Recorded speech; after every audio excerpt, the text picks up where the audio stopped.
మీరు వినాల్సింది కొన్ని ఉన్నాయి. విజయవాడలో వల్లభనేని వంశీ మన సైడ్ ఉన్నాడు, కొడాలి నాని మన సైడ్ ఉన్నాడు, లేకపోతే విడుదల రజనీనో లేకపోతే దేవినేని అవినాషో మన సైడ్ ఉన్నారు అని అనుకున్నారు.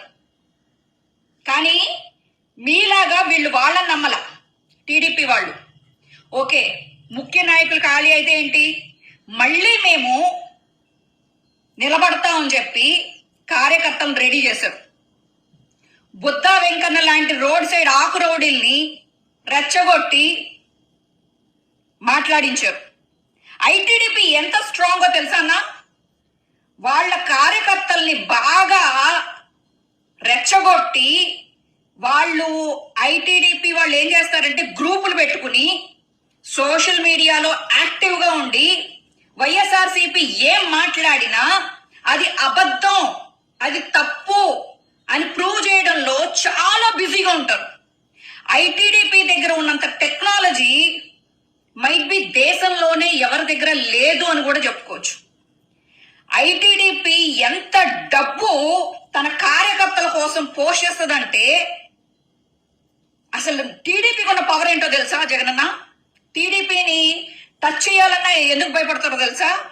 వాళ్ళ కార్యకర్తల్నే, ఇంకా నేను ఒక మాట మాట్లాడను, వాళ్ళని తయారు చేస్తారు అలాగా. ఒక మాట అంటే సోషల్ మీడియాలో అది మళ్ళీ రెస్ట్రిక్షన్ వర్డ్, ఆ వర్డ్ వాళ్ళని కవచంలాగా తయారు చేస్తారు. వాళ్ళ చుట్టూ ఒక లోకేష్ ని ఏమైనా అనినా, టీడీపీని ఏమన్నా అనినా, ఐటీడీపీని ఏమన్నా అనినా, దేశ విదేశాల్లో ఉన్న సోషల్ మీడియా గ్రూపులు అలాగే లీడర్షిప్లు ఏదైతే కాలేజీల్లో లీడర్స్ ఉంటారో వాళ్ళని పట్టుకుని కాలేజ్ పిల్లల్ని అందరినీ యాక్టివ్ చేసి వైఎస్ఆర్సీపీ సోషల్ మీడియా అవ్వచ్చు, లేకపోతే గీతాంజలి చనిపోయింది కదా, ఎవరైనా సోషల్ మీడియాలో ఒక పాజిటివ్ మాట వైఎస్ఆర్సీపీ గురించి మాట్లాడితే వాళ్ళ మీద చేస్తారు దండు. ఇప్పుడు నేను ఎందుకు చెప్తున్నానో తెలుసా? సుందరకాండలో రావణాసురుడి గురించి ఆంజనేయ స్వామి వచ్చి చెప్పినప్పుడు రాముడికి అర్థమైంది లంక ఎలా ఉంటది, రావణాసురుడు ఎలాంటోడు, రావణాసురుడికి ప్లస్లేంటి మైనస్లేంటి ఒక ఆంజనేయుడు చెప్తే రాముడికి అర్థమైంది. అలాగా ఈరోజు వైఎస్ఆర్సీపీకి ఐటీడీపీ గొప్పతనాన్ని, ఐటీడీపీ అలాగే టీడీపీ గొప్పతనాన్ని నేను మీకు చెప్పకపోతే మనం ఎప్పుడు భ్రమలో బతకాల్సి వస్తుంది. ఈ రకంగా వీళ్ళని అసలు రెచ్చగొట్టి కొట్టించి ఇప్పుడు ఏంటి కళ్ళు మూసుకున్నారా? వాళ్ళకి తెలియట్లేదా? మనందరికీ సోషల్ మీడియాలో ఉన్నాయి, మనందరికీ దాడులు జరుగుతున్నట్టు తెలుస్తుంది. కానీ టీడీపీ మీరు చాలా స్ట్రాంగ్, ఐ అగ్రీ దట్.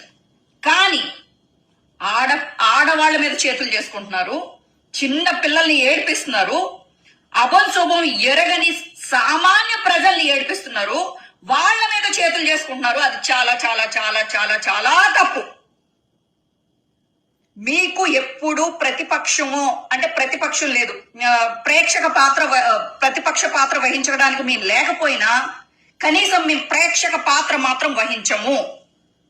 మీరు ప్రతిపక్షం ఉండకూడదు అనుకుంటే, మీ మీద ఓచకోత కొయ్యాలనుకుంటే పట్టాభి లాంటి వాడు, అలాగే చింతకాయల అయ్యన్న పాత్రుడు, అలాగే అచ్చెన్నాయుడు.